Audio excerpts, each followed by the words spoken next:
बच्चों आज हम लोग पढ़ेंगे साइटोकाइनेंस के फिजियोलॉजिकल इफेक्ट्स। कल हम लोगों ने साइटोकाइनेंस का इंट्रोडक्शन पढ़ा था। आज हम लोग इसके फिजियोलॉजिकल इफेक्ट्स और एप्लीकेशंस पढ़ेंगे एंड इट्स एप्लीकेशंस। तो आज हम लोग पढ़ेंगे साइटोकाइनेंस के क्या फिजियोलॉजिकल इफेक्ट और उसके एप्लीकेशंस के बारे में। तो देखिए, पहली बात तो साइटोकाइनेंस जो है आपका सेल डिवीजन को प्रमोट करता है।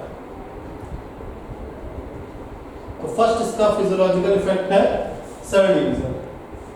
तो साइटोकाइनेंस है स्पेशल इफेक्ट्स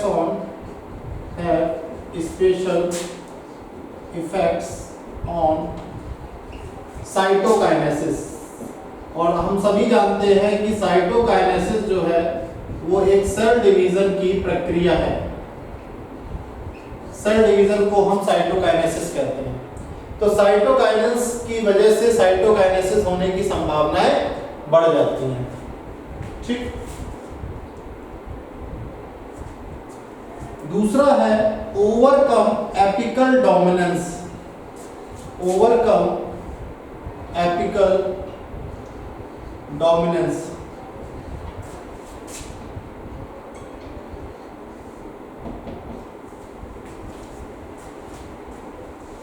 तो साइटोकाइनेंस जो है वो एपिकल डोमिनेंस पे रोकथाम लगाती है।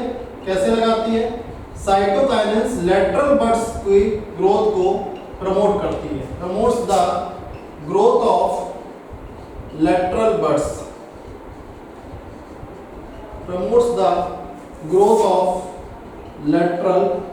बड्स। तो ये जो साइटोकाइनिन का इफेक्ट है ये ऑक्सिन के एंटागोनिस्टिक है, यानी ऑक्सिन का बिल्कुल विपरीत है। तो दिस इफेक्ट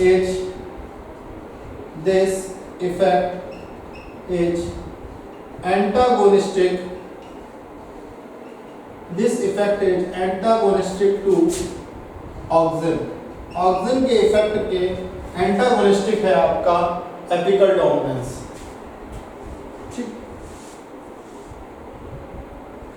तीसरा है डिलेइंग द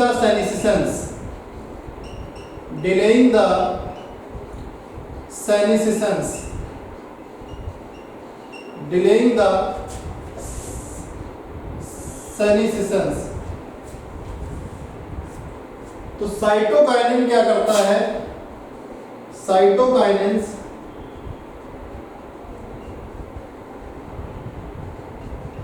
न्यूट्रिएंट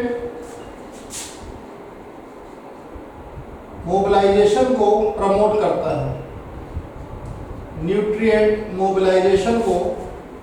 करता है।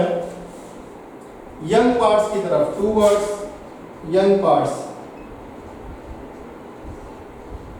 तो यंग पार्ट्स की तरफ जब न्यूट्रिएंट बढ़ता है, न्यूट्रिएंट की प्रेजेंस वहां डेवलप होती है, तो उसकी वजह से जो सेनेसिसेंस है वो डिले हो जाता है। Thus delay the senescence। ठीक। चौथा इसका फिजियोलॉजिकल इफेक्ट ये है कि आपका साइटोकाइनेंस नई लीव्स प्रोड्यूस करता है। Helps to produce new leaves. नई लीव्स को प्रोड्यूस करता है। Cytokinins helps to produce chloroplast।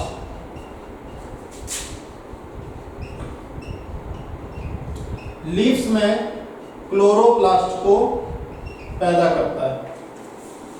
ठीक।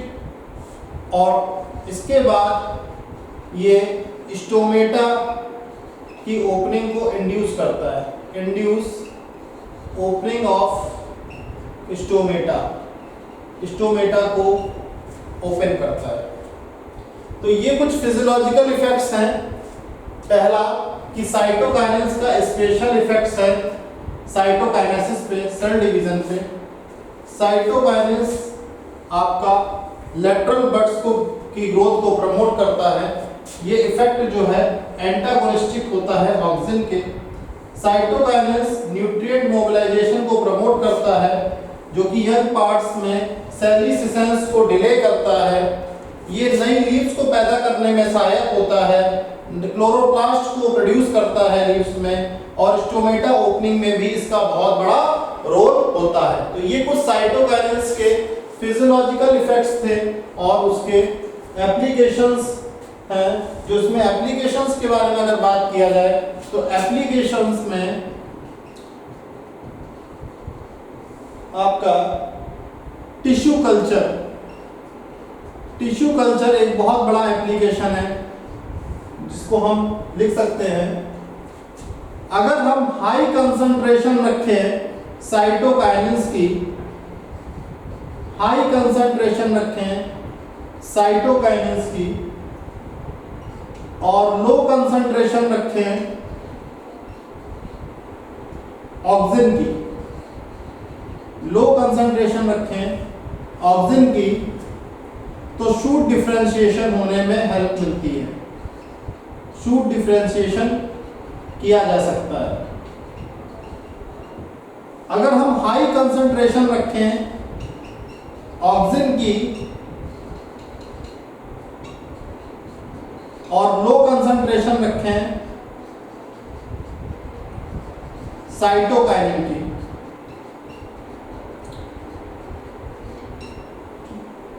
तो यहां पे रूट डिफरेंशिएशन होता है। यहां पे रूट डिफरेंशिएशन होता है।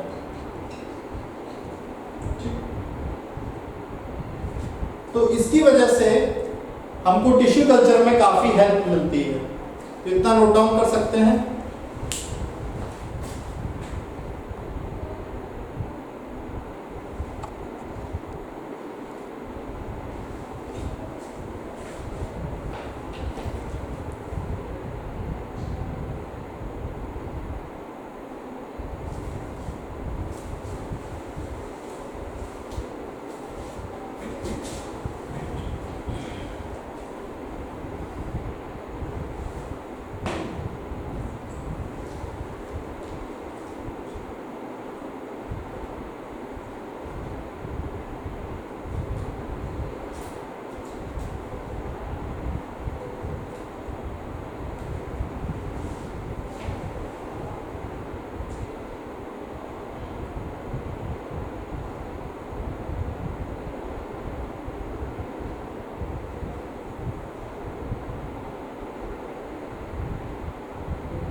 अब हम लोग नेक्स्ट पढ़ने जा रहे हैं एथिलीन।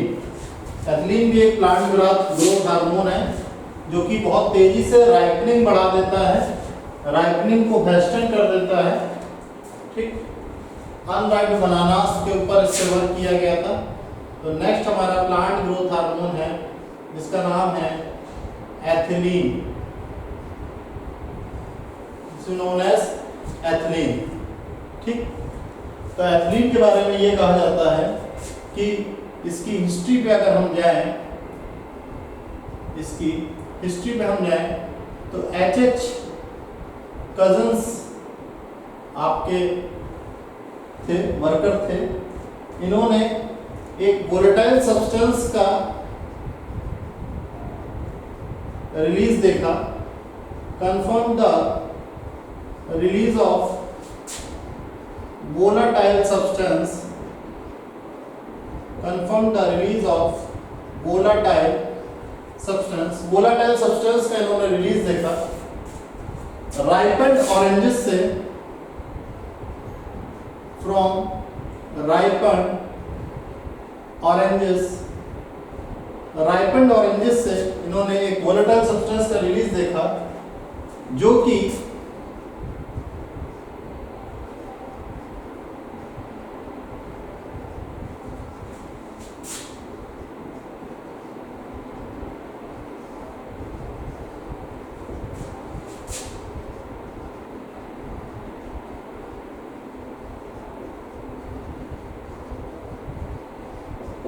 तो एक ऐसा सब्सटेंस था, एक ऐसा वोलेटाइल सब्सटेंस था। वोलेटाइल सब्सटेंस वो होते हैं जो इजीली वेपराइज कर सके।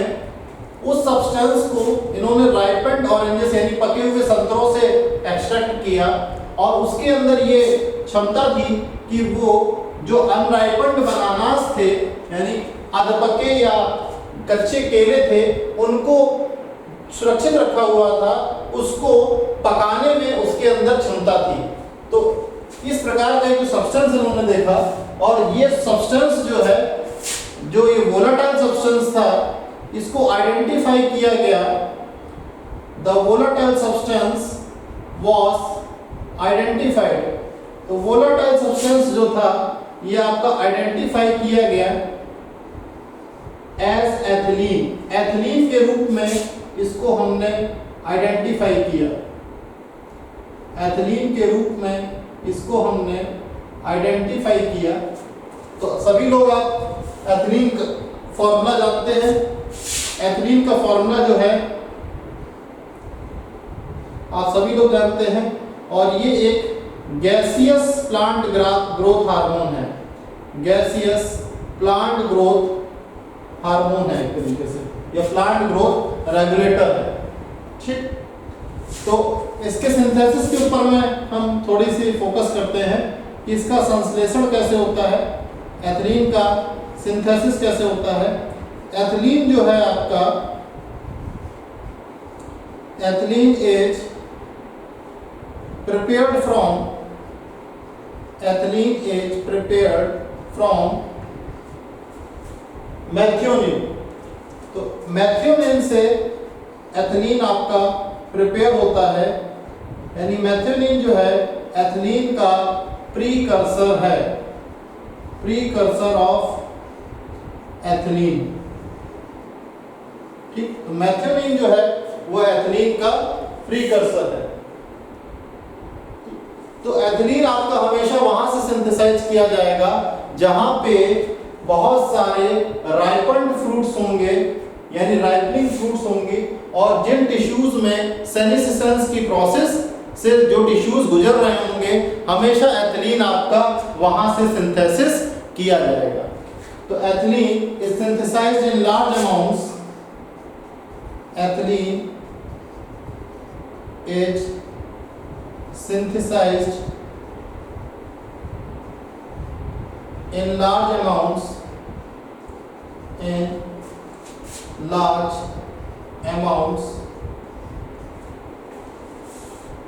by tissues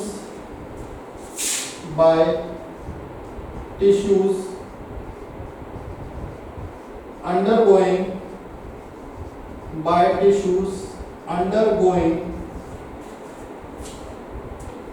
senescence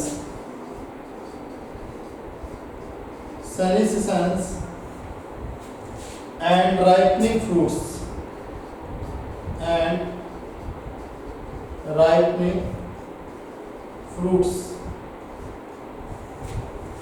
ठीक।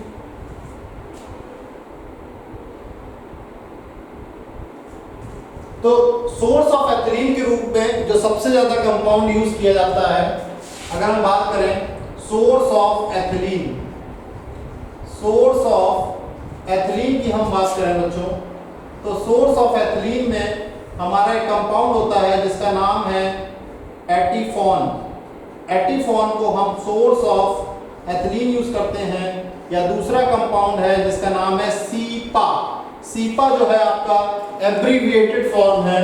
सीपा को हम फुल फॉर्म की अगर बात करें तो इसका फुल फॉर्म है chloro ethyl phosphoric acid. Chloro ethyl phosphoric acid, ठीक। तो सीपा जो है क्लोरो इथाइल फॉस्फोरिक एसिड जो है वो एथिलीन का सोर्स है। एटीफॉन जो है वो एथिलीन का सोर्स है, ठीक। तो अगर हम बात करें कि एटीफोन जो है वो किस काम आता है, तो एटीफोन हमारा एथिलीन के मैन्युफैक्चर में काम आता है, ठीक। और इसके प्रिकर्सर की बात करें तो मैथ्यूलिन आपका जो है वो प्रिकर्सर है, ठीक।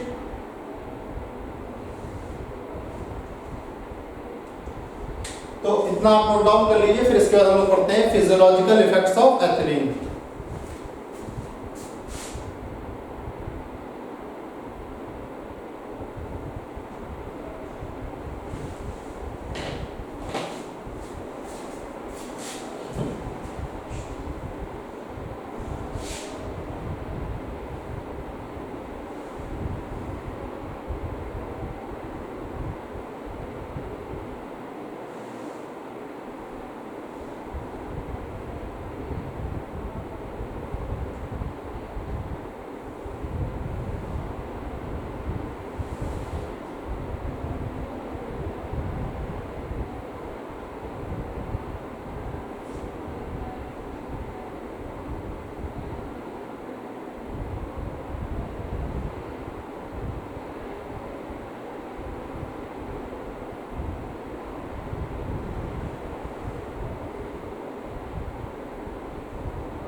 हम लोग पढ़ेंगे physiological effects, physiological effects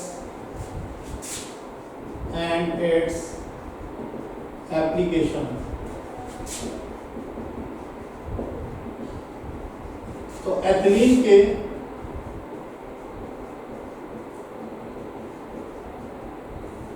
physiological effect और उसके एप्लीकेशंस पे हम लोग वर्क करेंगे। ठीक, तो सबसे पहला काम एथिलीन का जो है वो है फ्रूट राइपनिंग का। फ्रूट राइपनिंग, फ्रूट राइपनिंग का काम सबसे पहला काम है। ठीक, एथिलीन जो है हाईली इफेक्टिव है फ्रूट राइपनिंग में। Ethylene is highly effective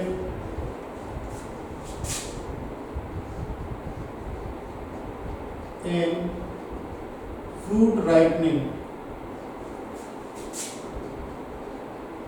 fruit ripening में एथिलीन हाईली इफेक्टिव है। It enhances the respiration rate. It enhances the respiration rate.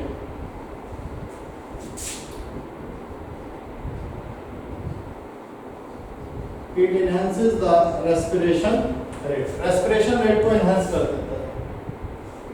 कब enhance कर देता है? During ripening of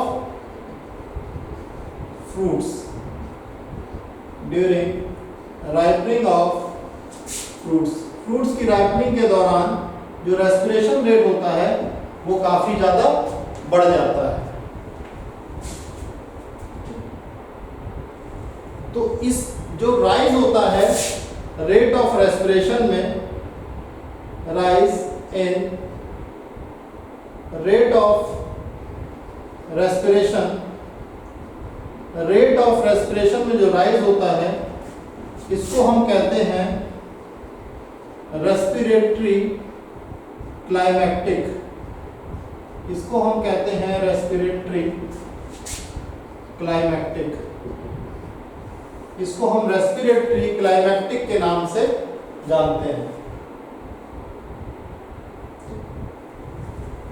इसके फ्रूट राइपनिंग के एग्जाम्पल हैं टोमेटो, बनाना,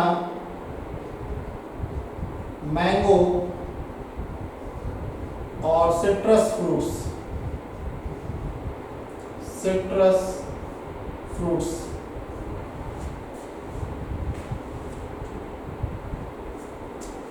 दूसरा है आपका सेनीसिसेंस। सेनीसिसेंस, सेनीसिसेंस एंड एब्सिसन।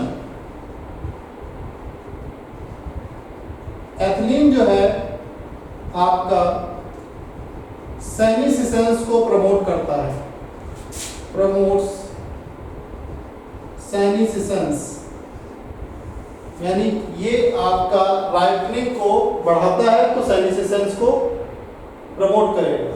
और उसी के साथ साथ ये abscission of leaves and flowers को भी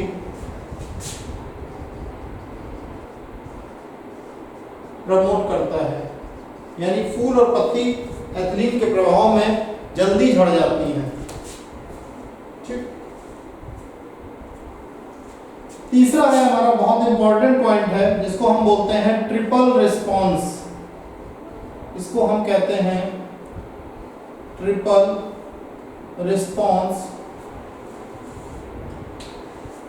ट्रिपल रिस्पॉन्स जो होते हैं वो 3 प्रकार के होते हैं, ए, बी और सी। पहला है हॉरिजॉन्टल ग्रोथ ऑफ सीडलिंग। पहला है आपका horizontal growth of seedling. Seedling की हॉरिजॉन्टल ग्रोथ होना पहला रिस्पॉन्स। दूसरा रिस्पॉन्स है swelling of the axis. Axis का स्वेल हो जाना, swelling of the axis, axis की स्वेलिंग हो जाना। और तीसरा रिस्पॉन्स है apical hook formation, apical hook formation. ये तीन जो हम फैक्टर्स देख रहे हैं इसको कंबाइंड इफेक्ट हम बोलते हैं triple response. This is known as triple response. Fourth point है डोरमेंसी। एथिलीन जो है सीड डोरमेंसी को ब्रेक करती है। Ethylene breaks seed and bud dormancy. Ethylene breaks seed and bud dormancy। Ethylene जो है वो सीड और बड डोरमेंसी को ब्रेक करती है।